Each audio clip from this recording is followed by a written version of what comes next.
Alright, hello YouTube, it's me, Code again, and today we'll do something that probably none of you even asked for, but I'ma do it anyway. The top 5 characters, personal choice-wise, that I have, yes? First, Xinyan. I think it's to no surprise to people that I played Xinyan quite a lot. I just really like this color theme for some reason. I don't know. It's like black, gold, and red. For some reason, black, gold, and red looks good. Is there like a name for the color palette or something? The Germany flag? Oh my. But yes, it looks really cool. And ever since they added this stone thresher sword, it looks even better, right?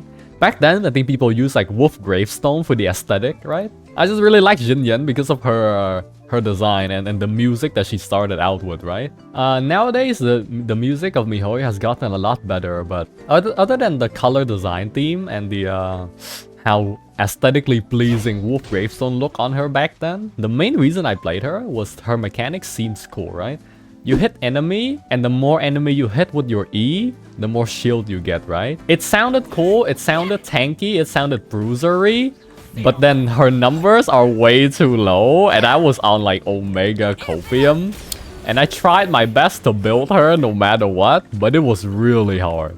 Like, I would still say, like, even after all the investment, Xinyan still feels extremely difficult to play or build. It could have been good until she plays physical. I mean, her playing physical is alright, but like, the fact that she's pyro playing physical is the bad thing, right? Like, if she was electro element or something, it would be a lot easier to play physical on her. But the fact that she's pyro, meaning you have to use another slot for physical resistance down, so super conduct was annoying. But that's beside the case. I still enjoy Xinyan, just because of like the thematic of it, you know? What was the other game I played? Where the more enemy you hit with your ability, the higher shielding you get.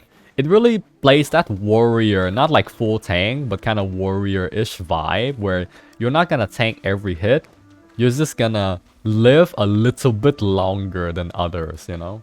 Like other DPS. And that's what I wanted to feel like, and technically she does feel like that. My Xinyan stats is 1,800, 1,900 defense, and 76, 230, and 140 ER.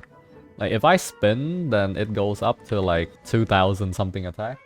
Big damage, yes, big damage. Next, the other character I used to play, Beidou. One of the starting thing about Beidou that I really liked back then, because in patch 1.0, right? People were comparing Beidou with Razor, and I remember that strictly. And they were building Beidou physical damage. And Beidou, I picked Beidou and built physical damage on Beidou because of her last attack kicking the sword. I know the sword I'm holding right now is just a giant fish, but you know what I mean, right? But guess who won now? Apparently, we discovered very late, several months later, after the game release, Beidou was not supposed to be a physical damage character. She was supposed to be an elemental damage character, you know? And that was realistically the opening. The thing that opened the game, you know? Let me see if I can get Beidou to have some artifacts. Because right now, I think her artifacts is kind of doo-doo. But I don't think I want to replace any gear. And I think Beidou was a character that I have neglected, you know? Because I had to move my artifacts to the other characters. So Beidou got all the hand-me-downs of electro damage and stuff back then. Oh yeah, people just focus on the counter attack. Yes, I did remember. I think my first video ever when I started YouTube was Tenha convincing me to start a YouTube channel, and then he made me do the Beidou Abyss thingy. It was really cool, right? Back then everyone was doing like floor 7 damage scam, right? And I also did floor 7 damage scam. Hitting 100k damage back then was big, right? But hitting 100k damage now is like whatever. And this is like going back to memory lane, right? I think I looked at this passive, right? After being attacked, Beidou's normal attack does 20% electro damage for 10 seconds. So like, this is only physical. And I got hit, and now, every time I hit, I do a little line of electro damage, right? It's very minor, but it's kind of there, right? That was cool back then. And you can see my sword lighting up in lightning, right? If I get hit.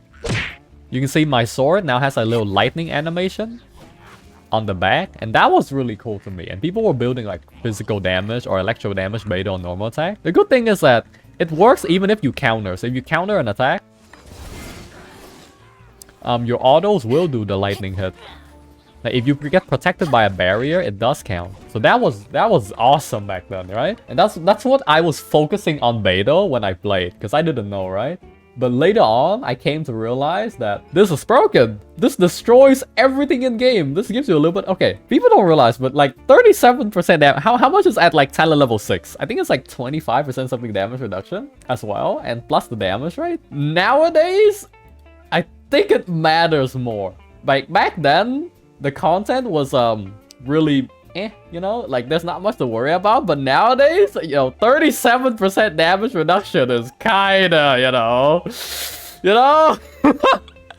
because nowadays every enemy hits for like 5k damage for some reason. Everything hurts now, so on top of the damage reduction is kinda there as well, right? Similar with Xingqiu, right? How much damage reduction does Xingqiu give you? 29, yeah? Right, next character that I really like. I think you all know. Sara, right? And I think you will realize why I like these characters. Because they just play different, right? It's a supportive DPS style where, okay, you have to buff your ally or buff yourself by planting a bomb and then detonating it, right? Later, yeah? It's a playstyle to me where it's like, oh shit, it's an actual archer that plays like an archer, you know? Because most archers character in this game, aside from Ganyu, I think, plays very close range, right? And no, even Ganyu, like... Do you think Ganyu plays close range nowadays? Ganyu plays pretty close range nowadays, right? So Ganyu shoot and only does damage, right? For Sara, it would have been cool if her buffs were stronger, because she got compared with Bennett immediately, right? Like any attack buffer that gets released will be compared with Bennett, right? You know, that kind of theme, that kind of playstyle sounded cool until we realized, oh, her buffs is just kind of doo-doo. You know? Like, doesn't that sound cool? The co-op support. I know MiHoYo really doesn't focus on co-op content too much, but that was a cool idea. That was a great idea in my point. That's why I really like Sara.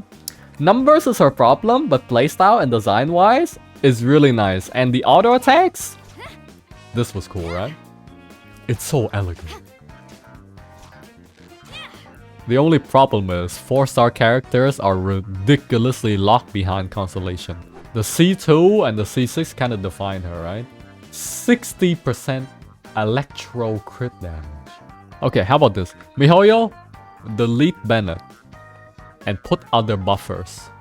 Because right now, slap on a Bennett on any team. Oh, you're playing the fire element? Slap on a Bennett. Oh, you're playing cryo? Slap on a Bennett. Are you playing electro? Slap on... Listen, like, someone, he has to stop this man. It's a problem. It's really a problem. Delete Bennett. Like, they tried, right? They tried with Sara. They tried with Shenhe. And then Yunjin and stuff, right? And to have more elemental specific buffers. But these elemental specific buffers, it's a bit too specific to certain teammates, yeah? Like, the restriction of Goro is that you have to run a 3 Geo.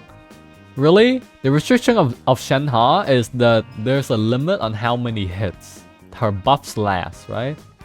Yunjin is how many hits as well, and I feel like the hits are a bit too little. And then Bennett just really doesn't have a restriction. What's the only restriction of Bennett? Hit on the circle. Not even, because people don't know this, right? No, Bennett ult ticks every second, right? The continuous healing. You see this continuous healing tick every second? Continuous regeneration per tick. Every time the regeneration tick, you get the attack buff. And that buff lasts 2 seconds. Which means Bennett buff lasts 14 seconds and has a 15-second cooldown. Oh, the other thing is, that's not even a skit, right? Like, I think that we're like rambling about Bennett, right? But I think Bennett is up there. Bennett is one of the favorite character for me because he breaks the game so hard. Back in my days, back in patch 1.0, Bennett was considered C tier and budget D-Luke. Until you realize that you look at the Bennett damage ratio and you look at like D-Luke's E damage ratio and you're like, 128, 195, 258, 275. Reduce cooldown by 20%, reduce cooldown by 50%. This ability has a 2-second cooldown if you tap it. D-Luke has a 10-second cooldown, and at level 12, it does less damage. Now, of course, base attack and stuff plays into account. Like, base attack and stuff plays into account, right? Base attack, weapons, 5-star weapons and shit. But like, numbers-wise, this man has cracked numbers. Bennett, I think, became a staple on a lot of people's account or characters, right? It's just that I really wish, I truly want them to make Bennett weaker. And lastly, I think we all know why I like Lisa.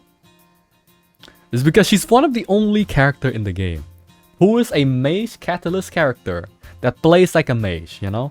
A mage character was supposed to do this. You charge up a spell after a long duration and you release it, you know? It's like the black mage in most Final Fantasy game, right? Or you put an area of the field down to control the field in an area, right? This is what a mage feel like, right? This is a mage. This is a caster character, yeah? Every other mage in game isn't a mage. They're machine gunners. They're basically archers. Okay, maybe Yai, Miko, and Mona feels like mages. No, actually, no, Mona, if you play auto attack with Mona, she's pretty f***ing spammy. But this is a gun. You just hit auto attack on her. You hit auto attack on her. You hit auto attack on her. Probably DPS Barber hit auto attack on her. You hit auto attack on her. Sucrose Taser Team, you hit auto attack on her. Does that make sense? Every f***ing mage in this game doesn't feel like a caster. They feel like they just have like magic guns and you just go boo, you know, just fucking rail down the entire enemy or something. Lisa auto attack is slower. It's not fast. It's kind of fancy-ish, right? But it doesn't do a lot of damage, yeah? Most of the characters that are on my favorites are the characters that have a different vibe or seemingly have a different play style to them, right? So Beidou, the counter mechanic, is very cool. Sara plays like a long-range buffer. Lisa plays like an actual mage. Xinyan plays like a warrior character, right? Bennett plays like every role in the game, right? So there's a certain uniqueness to them, and I know I mauled about it a lot, but I really mean it when I say this character, and this character, and this character, and this character, and this character plays the same way. They all play the same way. They press one button to put something on the ground or a buff on your team, and they push the other button to click for more damage so they can normal attack harder. They are very aesthetically pleasing, but to me, I don't like them. They're not as fun. I like the different play styles of these characters more, hence why they are my favorite characters. And I want MiHoYo to introduce more of these. Seemingly, I mean, Kazuha could have made it in the list, but like every time Kazuha is mentioned, everyone goes the K word and VW. But that is all for today's little video. I feel like this is like ridiculously dragged on because I started talking about every topic possible, right? This video was meant to be top 5 character I like by preference, and it became a, okay, let's talk about everything Genshin Impact. Well, that'll be me, and that'll be my stupid ass going rambling again. And I'll see you all next time, YouTube. Bye bye.